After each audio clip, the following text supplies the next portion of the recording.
And good morning. Welcome to Everyday Carry Options. My name is Alex. I'm here with my co-host Matt. We're going to be talking about car stuff. And what does that mean? Car stuff is whatever you're going to be doing in your car, changing a tire, checking your oil, riding in your car for an extended period of time, anything that has to do with that kind of stuff. We've briefly discussed some car stuff in the past and just kind of on various information here and there on some of these shows. We're going to try to get in a little bit more detail on this show. We're not going to go too crazy. We're just going to keep it short and keep it fun, and we're going to have a good time. So we've decided to kind of break this show up into two sections. And the first section we're going to deal with is carrying while you're in your car or around your car, for that matter.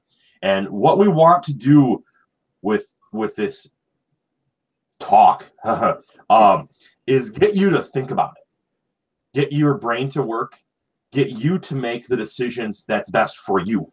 So we're not going to push you towards a specific way to carry or tell you that the way that you're carrying isn't right. We want you to think out the process to make sure that how you're carrying is right for you. So that's kind of the discussion that we're going to have first off. So Matt, you got any suggestions, or how do you carry, I guess, or what's your input on that subject? First off, dynamite intro today. That was Yes! That was awesome. I think the biggest thing in carrying your gun, and especially in your vehicle, is, hey, remember to carry your gun in your vehicle. I know a lot of people like to take their gun out of their holster and put it in their cup holder or their door panel, and I was guilty of that for a time. I know I was, until I got into a Trek class and we started talking, MDFI. He started talking about some things that really spun my brain up into high gear. Did it make you think? Oh my gosh, yes. Critical thinking, critical thought. Critical thought is an extremely lacking thing in our daily lives. We really need to look past the surface of what the thought is that we have, and really dissect it. So I remember hearing, I can't remember who it was, but I remember hearing somebody saying they were in a car accident, okay, and they had their gun holstered, but they were hit so hard that their magazine that was in their carry holes, the carry pouch on their belt, they were hit so hard it knocked that out of the pouch, their magazine out of the pouch. So can you imagine? Wow. If you've got one of those center console mounted, or under the steering column mounted, whatever, those deals where, or the magnet you put in your car, like clunk, supposed to hold your gun. I'm sure it will while your gun is sitting still, while you are not in motion. Yeah, try to hard brake with one of those things. It's not going to stay there. Well, imagine a head-on collision. Everything in there will end up moving around in space. Oh, sorry about that. Everything will end up moving around in space while you are coming to an extreme crashing, screeching halt. The best thing, and your body's in there. Right, that's what I mean. And guns are heavy. Right. You've got a gun in there that's chambered, hopefully. And it's flying around in the air. I say chambered hopefully because hopefully, when you're carrying your gun, it is chambered. But right on the person is the best. I want to say it's the best way to do it because it's the most responsible way to keep track of your gun. Yeah.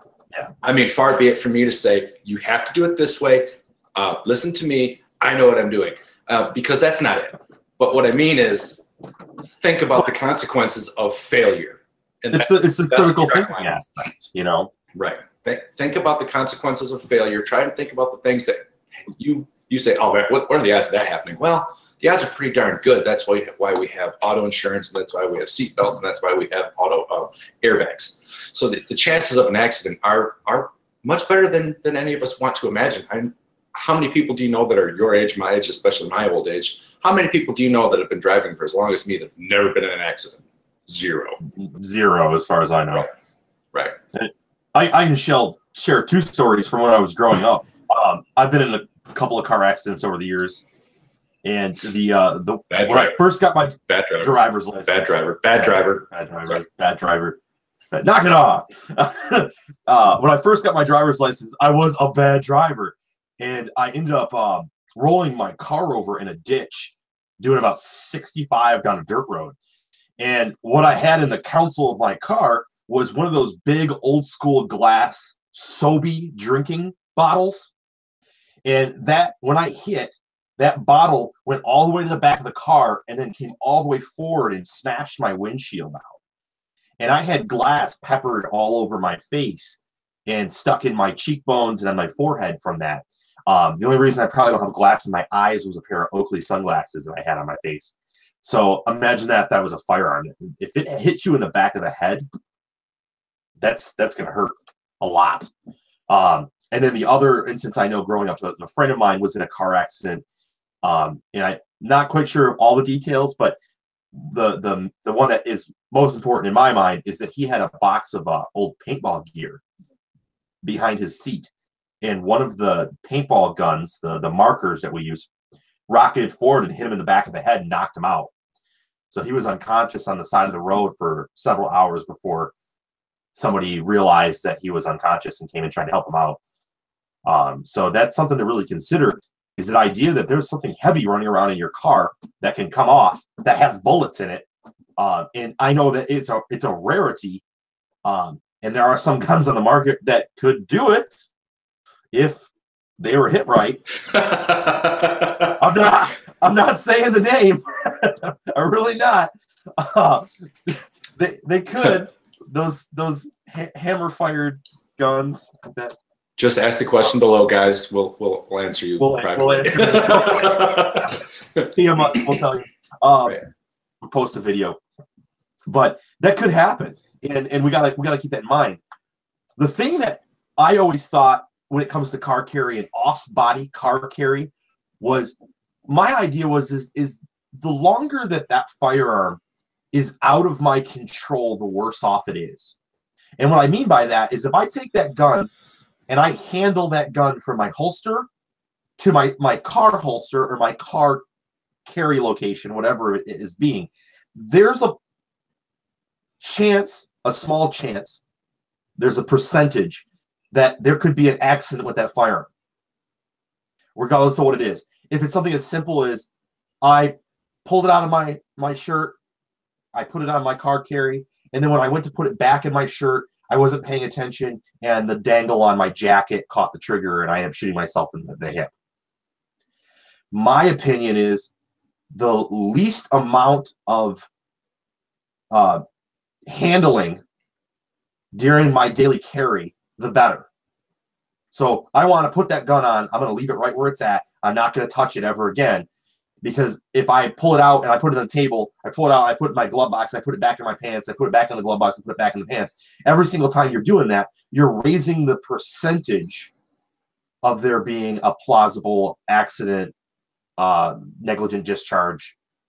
You know, if we're obeying all the gun safety rules, that shouldn't happen, but it still increases the percentage of there being something that could happen. So that's kind of how I always looked at off-body carry when you're taking the gun out of your primary carrying position and putting it in a secondary carrying position. Yeah, I agree with that. Excuse me, I agree with that absolutely. I think that we could liken carrying a gun to driving a car. When you first started driving a car, I mean, everybody knows what that's like. You're not completely confident, and when you were in a city you're not used to, you kind of fall right back into when you first started driving. You're a little bit nervous, you're a little bit apprehensive, you don't know where you're going, everything slows down. If you're going, across country, or you're going up the coast, you're going up and down the mountains, through the hills, you do things differently. So I think that we should. Like grandmother's house we go. Yeah, right. I think that we should. It might be a good idea to look at carrying your gun the same way. When you're doing something that is unfamiliar to you, and it's not just walking around your house with your gun tucked into your belt, into your holster, it might be a good idea to critically think about the different things that may come up while you are transitioning from taking, if you want to take your gun out and put it in your cup holder or your door pad, or if you're going to use the restroom in a public place. I don't care if you're standing up or sitting down. The gun's not staying where it's supposed to be. So how do you handle that? You know what I mean? So I mean, I know we're talking about car stuff, but those are, you know, those are all things that in dealing with transitioning, you know, through steps of your daily life and through the world. So absolutely. And you know, far be it from us to try to tell you what your situation is. You know, what we want you to do is to think about it. To actually don't be unconsciously doing an action just because that's what you do. I want you to go through and go, okay, why am I doing this? If I'm unholstering a gun and I'm putting it on my door magnet or my car carry, I want you to think about it. Yeah. Go, yeah. If I have an accident, if I gotta pull that gun out and use it, can I get to it? Think about that stuff. Or what is the worst possible thing that could happen? And it don't, you know, your answer can never be, oh, nothing's going to happen. Nothing could happen. But something can always happen, even if it's something as crazy as there could be an earthquake. You know, no, but really, what is the worst possible scenario? What could happen? And remember, it's something like, well, I could forget. I could leave it on the countertop, and my 4-year-old might find it, and it's chambered. So there's there's a rule at my house, and this has not happened yet, but the rule is, you know, I have 3 boys. Boys, if dad does something stupid with his gun, like forgets it, like leaves it on a countertop or on a nightstand or anywhere, don't hide it. Don't come and tell dad. Go tell mom. Go tell mom, because dad deserves to have mom be furious. And it's absolutely true. Don't protect me. Go tell mom that dad screwed up, because that's really, really important. So I think it's a big deal. That's really why the gun on you is just, it's the safest and most responsible way to have your gun. You need your gun? Cool, it's right here. I need my gun? Oh, it's upstairs in the lockbox. Oh, crap, right? Yeah. You know, when it's on you, you always have control of it. Absolutely. Absolutely. So we kind of address that a little bit. The next thing I want to talk about is where to carry. So we've kind of talked about the off-body carry a little bit. I want to talk about the on-body carry a little bit. We got to talk about both of them, right? So what that means is, how I want you to evaluate this is, I want you to put your gear on, all of it, everything you carry every day, put it all on and go get in your car. And then I want you to try to scenario what you think could possibly happen. Don't go all crazy with it. I mean, we're not going to talk about the jihadi running down the mall that you're going to cap through your front windshield. You know, let's be realistic about what we're going to be doing. The plausibility of that is pretty small. But what about a carjacking? You know, can you deal with a carjacking? Can you think about, well, if I'm stopped at this light and a guy comes up to the driver's side window and I have my gun in, you know, cross draw, and I have it in my 4 o'clock, 5 o'clock, or an appendix, can I access that firearm in order to defend myself? Or can you not? So whatever you carry, however you carry, I'm not going to tell you how. It's you.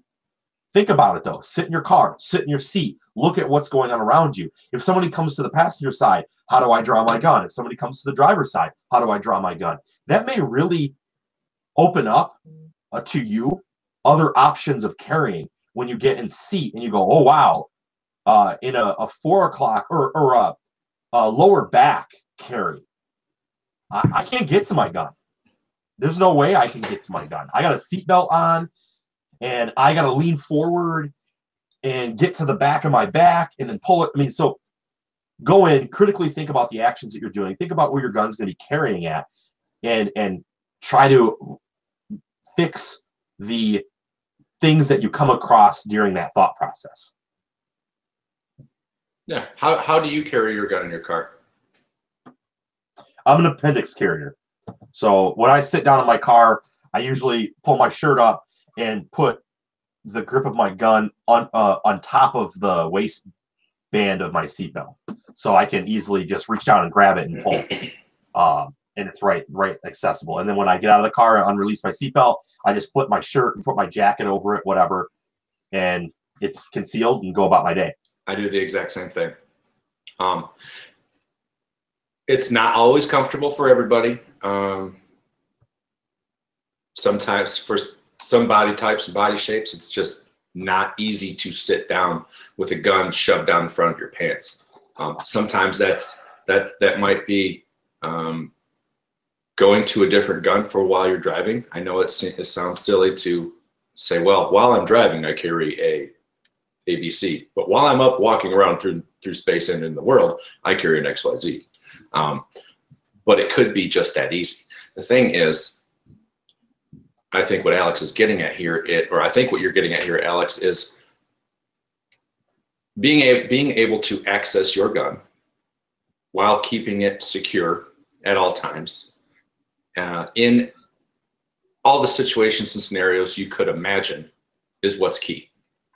And if you typically carry a full-size 5-inch barreled 1911, or you carry a Glock 17, whatever, and it may not be comfortable for you to carry sitting down in your vehicle. Or, who goes on long trips? I go on 1 or 2 a year. It's not comfortable to sit like that for 10, 12, 14, 16 hours with a gun shoved down the front of your pants. So how do you combat that? And that's up to you. But I agree with what you said. I do the same thing. I tuck the seatbelt behind the gun. Another thing is, depending on where you live, I know it's going to depend heavily on where you live, but I think that's good for law enforcement. Do you have a gun in the car? Yes. Where is it? It's right here. What would you like me to do? You know what I mean? How are we going to handle this? Yeah, absolutely.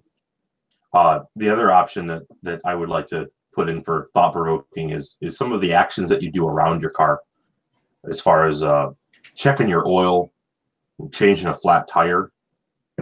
Are when you're sitting on the ground, trying to put your tire on, could you access your firearm by what means? Do you have to roll to the side in order to get to your firearm? Do you have to lay down flat to pull an appendix? What is the means to that? And it's not that one way is better than the other way. It's just you got to know how to do it. You've got to think about that action. If you're carrying at 4 or 5 o'clock and you're laying on the side of your right side, which is your draw side. For me, at least, I'm right-handed, as opposed to the wrong-handed people that we know. Hi. Good morning, everyone. Left-handed freak. I think that's going a little far. Creepy people. Creepy left-handers. I think that's... I'm sorry, man. It's okay. But yeah, and I agree with you. Something that before we forget. You agree that your left-handers are creepy? Yes, you know what? We're better problem solvers than you guys are. I'll tell you that. We have to do everything backwards that you ding-dongs come up with. I'm just kidding. Something that's important to note when you're on the side of the road, and this is not gun related, okay? When you're on the side of the road or you're getting pulled over, police officers they're 10 times more likely to be killed on duty during a traffic stop, especially on the highway, by getting hit by a car because you didn't find a safe, responsible place to get off the road. Don't pull over on the fast lane on the highway. Get as far over to the right as you can, and if you have to ruin your rim, it's worth your life. Go as far down the road as you can until you can find a space where you can get way, way, way, way off the road. We've all seen those ding-dongs and idiots texting on their cell phones going 80 miles an hour, swerving in and out of lanes accidentally. So be very mindful, okay? I mean, you're carrying a gun, you're talking about knowing your surroundings and watching out for people and being cognizant of what's happening. Do the same thing when you're changing a tire or getting pulled over by an officer. If you have to drive a half a mile, and I have done it, with my flashers on going really, really slow, tell the officer, hey, I'm sorry, I wanted to find a place that was safe for both of us on the side of this road. Believe me, they will be grateful for it. I've been pulled over multiple times since I've been carrying a gun, and I've never once gotten a ticket, because that's one of the things that I explained to the officer. Just make sure that when you're on the side of the road, whether you're changing a tire and you have your back to traffic, make sure that you are off as far as you possibly can be. So, yeah. End of that rant. Sorry. No, I completely agree with that. Dangerous. You know, it's very dangerous. And when you see those videos all the time, those cops get flipped on the side of the road. You know, get your car off the road. Those guys are here to protect us, regardless of whether or not we're mad about the fact that they're giving us a ticket. They're still here protecting us and doing their jobs. The resource officer at my wife's school, my wife's a public school teacher. And as far as I recall, this was 2 years ago, he had been hit on the side of the road twice in just a few years. So that's just, and that was a couple of years ago. He might have been hit since then. But it is not an uncommon occurrence. So, you know, stay off your stupid phones, guys, while you're driving. And we're all guilty of it. I know we are. I know I still am here and there too, but it's important. No. And the one thing you said that I want to point out really importantly is, and I know we're kind of getting a little off topic here, but I think it's important, is notify that officer that you're aware he's behind you. Turn your flashers on. Slow down your vehicle and drive to a safe location. And to reiterate that, about 2 years ago, we had a gentleman that was driving around with a retired cop car, and he had gotten fake lights and were pulling people over there and stealing from them, robbing them with a fake cop car. And he did it 5 or 6 times in the area. It was a pretty impressive run until somebody got him. But it was a pretty impressive run. Catch me if you can. Yeah, I got you. I mean, hey, tip of the hat to you, sir. You got away with it for a couple of times. Congratulations. You didn't get away from it very long. Good. But the one thing as well is, if you ever feel like you're being pulled over and it doesn't feel right, if you feel like, man, that doesn't quite look right, or I got a hinky feeling, that's cool. Put your flashers on, slow your car down, dial 911, and communicate with 911 that you're being pulled over, you don't think it's a real car, and you're driving to your nearest police station.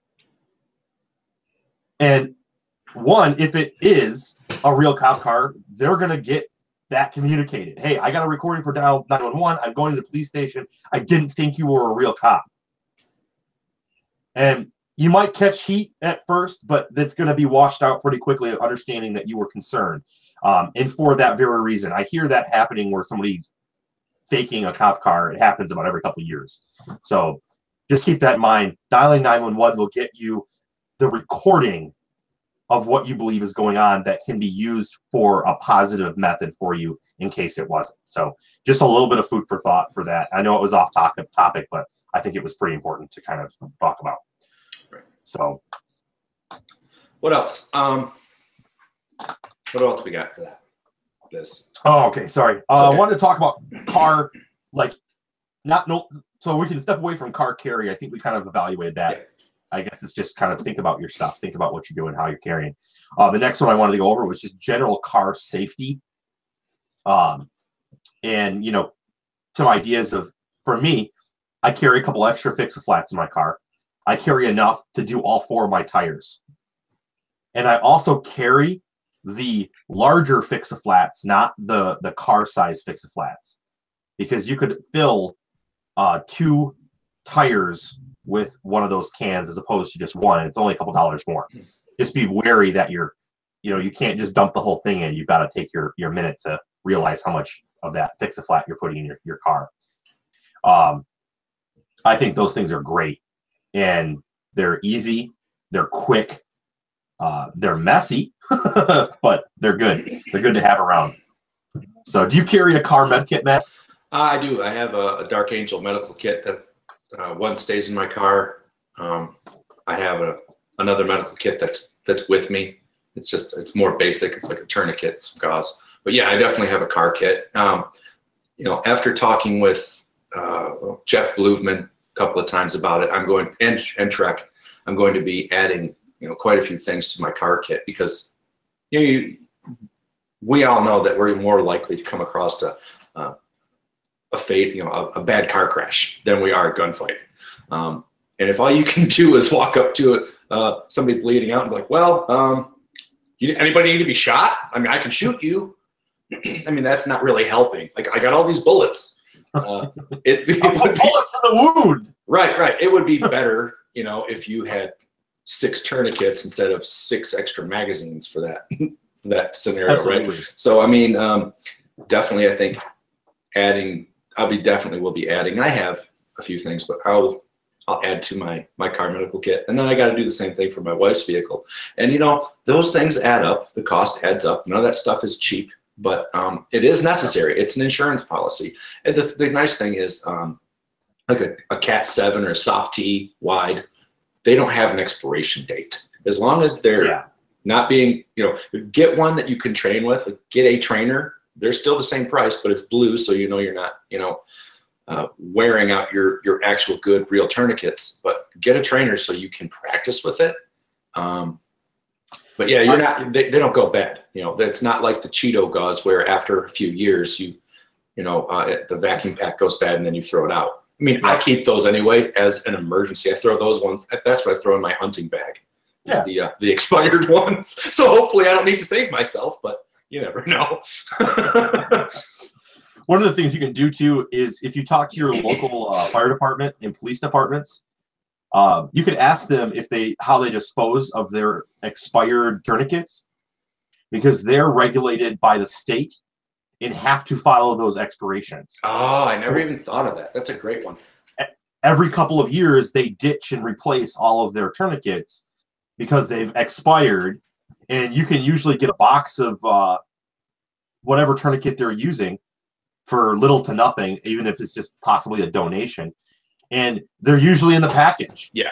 They've never been used, but they have to replace because that's the rules of that department. Right. So that's something to think about if you happen to know your local officers or your local volunteer firemen or whoever that you might be talking to. And that's a good point too. They're still on the package. When you get them, take them out of the package. Yes, they're going to get dirty. They're going to get debris. They're going to get whatever all over them. But it's better to have whatever gunk on them. I don't care if it's motor oil. It doesn't matter. It's better to have that on them than you have slick hands. Because they're coated up in something red and wet. Trying to open up a cellophane package, like try and open up a kid's juice box while your hands are covered in laundry soap. Oh, good try. But they have antibiotics for whatever gunk you stuck in somebody accidentally. They have that at the hospital. So I think that's a really good idea. I think it's something I'm going to do is start creating a better, it's not that I have a bad relationship, but start creating a relationship with my local police, police, the law enforcement and fire. Yeah, absolutely. Those guys save our lives. No matter how we look at it. It does, I know a lot of people, there are a lot of things going on about people talking about how they have some displeasure with law enforcement. And you know what? There are some officers that are not good officers, but that is not the majority. Not the majority. The one thing I had, I'm trying to remember who told it to me. I can't remember who it was now. When you're dealing with a package and medical devices, you're usually covered in blood, right? Like Matt said. What is the first thing that the majority of people want to do to get into a package? Get out their knife. Okay, so think about that for a second.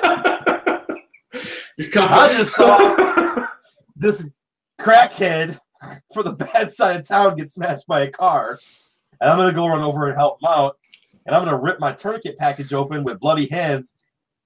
Oh, never mind.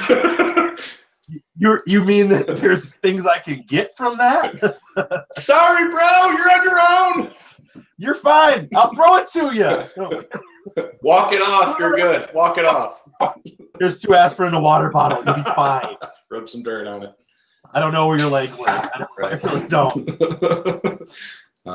So keep that in mind. Keep that stuff out of your mouth, because I watched, we've had a couple of things over the years of training at work and such, and I've seen guys do that a lot. They're wanting to get gauze out, and they reach down with that sealed gauze package with, gloves on that we're working on this, patient, and they rip it open with their mouth. And it's like, hey, you just put blood in your mouth from somebody else. Enjoy AIDS, possibly. Enjoy something. Right. Nothing good. And then just the dawning realization of their face turning white, going, I gotta get shots. Do people actually, adults? Adults still open packages with their mouths? Yeah, I do. I'm bad at it. I'm sorry. That's why I carry a pocket knife. Well, I got 3, like we learned from one of the other shows. Right. But you don't think about it sometimes. You're just in a rush. I got kids. It's like, what? You want that yogurt tube open? Here you go. Right. Get out of here. I always get the knife out because you're like, oh, Dad, that's cool, man. Yeah, right. But back to the topic. Sorry, kids, we're taking a winding road back. That's all right. Winder around. So we talk a little bit. Carry a med kit. Carry some Fix-A-Flats. I've talked about it on one of the other shows, and I'm going to talk about it again. Really be cognizant of what stickers you're putting on the back of your car.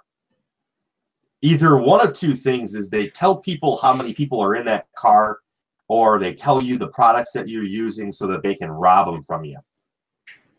Listen to that. If you're putting protected by Glock on the back, that's not going to scare anyone away. That's going to tell them that there's a Glock in the car. And that's a $500 profit as far as a person attempting to want to steal from you is looking at it like. So keep that in mind. Keep that cognizant. Go, oh, man, if I put the sticker on the back, are they going to know? I have very little stickers in the back of my car. I have an American flag. I have a thin blue line. That's about where it stops. I don't think there's anything else in the back of my car. I just think that's something to think about. Little information you can tell a bad guy, the better.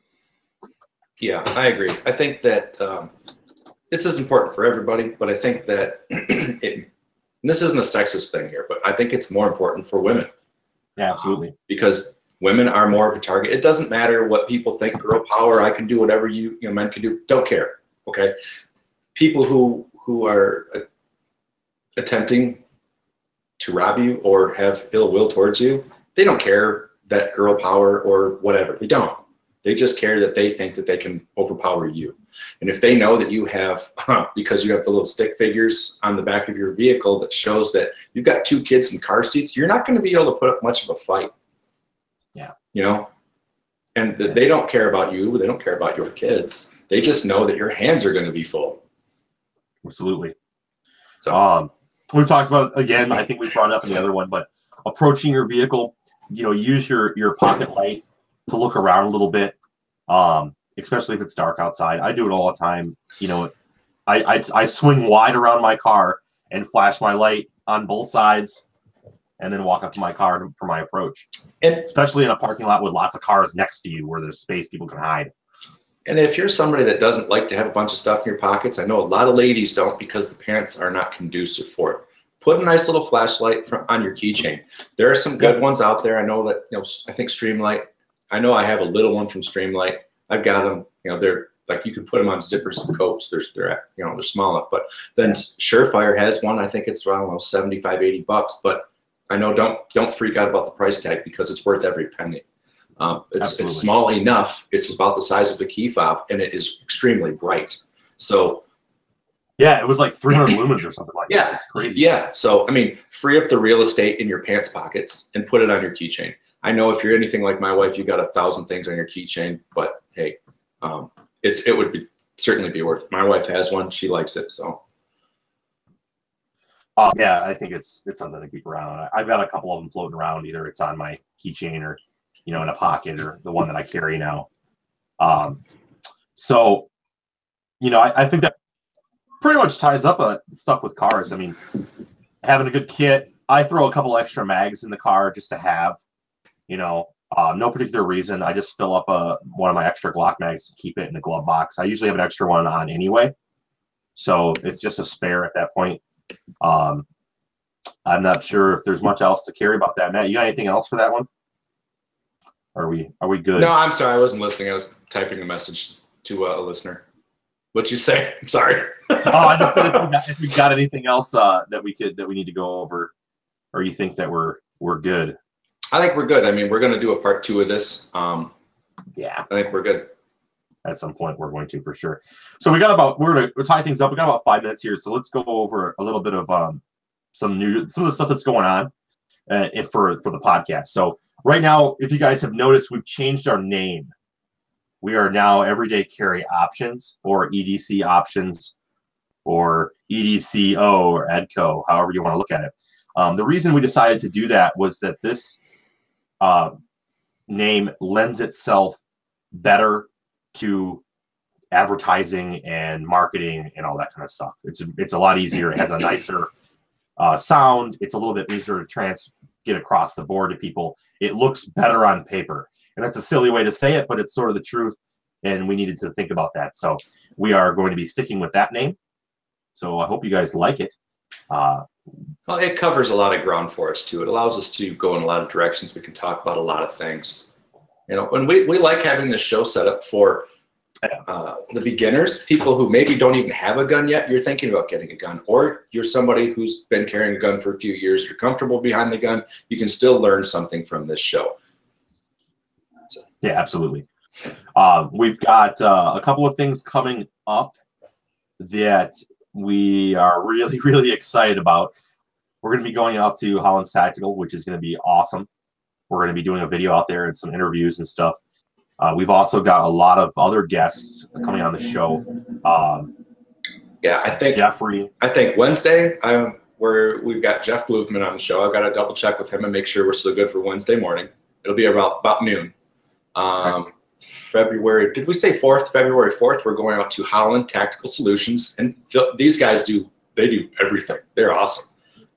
They do everything from machining, slides, Kydex holsters, Cerakote work, graphic design. They're amazing. So if you have anything you want done, definitely get in touch with them. They do it all. That's right. And then we've got the guys from Steadfast, right? Tell everybody a little bit about them. You know them a little better than I do. Yeah, a little bit here and there. At least I've been following them around for a while. They're Grand Rapids based. At least I think they're in Grand Rapids. I haven't checked their exact address. They're over in that area, base instructor, and these guys are pretty good. I've watched a few videos of them. I've talked to them a couple of times. They've got some great information. They're going to be coming on and talking about a few different things. I'm not sure of the exact date on that show. It should be very soon. I believe it's between Jeff and the Holland's Tactical show. So I have to double check on that. So that would be cool. We're going to have some cool information from them. And I think we're probably going to talk about SHOT a little bit because they were at SHOT Show. And then we're going to be talking about training and other things as well. So it's going to be a pretty cool show. We also will be having an ammo manufacturer on. We're working out the details to talk with him about some stuff. And we're going to be talking about bullet and how they work, how you should carry, why you should carry specific types of bullets. Their functions are a little bit different. We're going to be going over all that kind of stuff. So we've got a pretty busy upcoming couple of weeks and shows with us. We're very happy with how things are going for the podcast. So yeah. We will be getting on a website that should be coming up here in the next couple of weeks. And we also will be on Apple iTunes. That's what I was going to ask.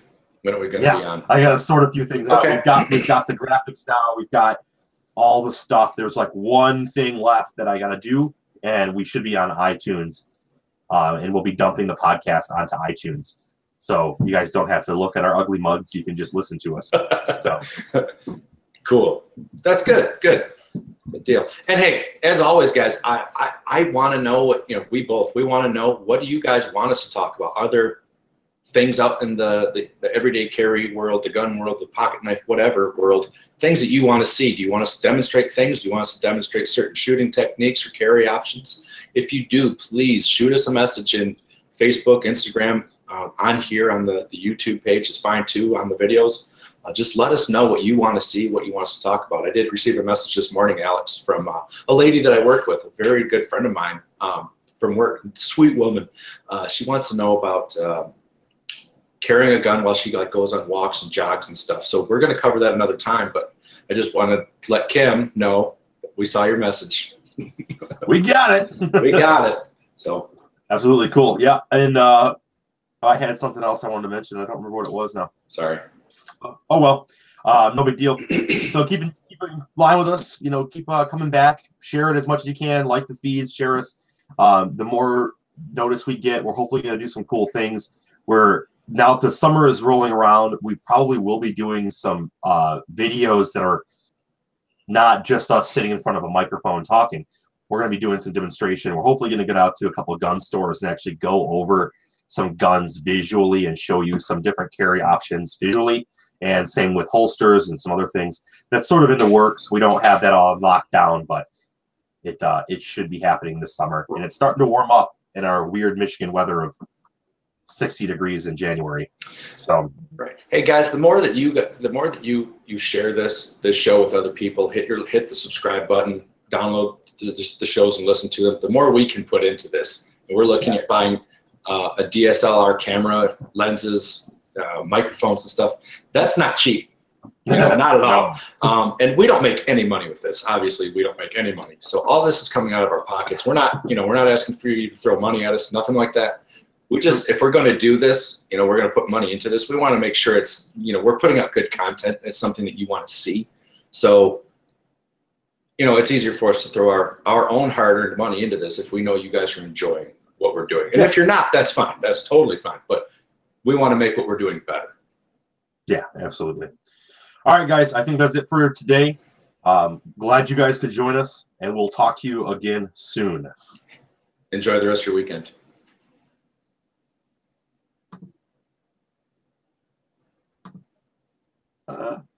Sorry, hold on one second.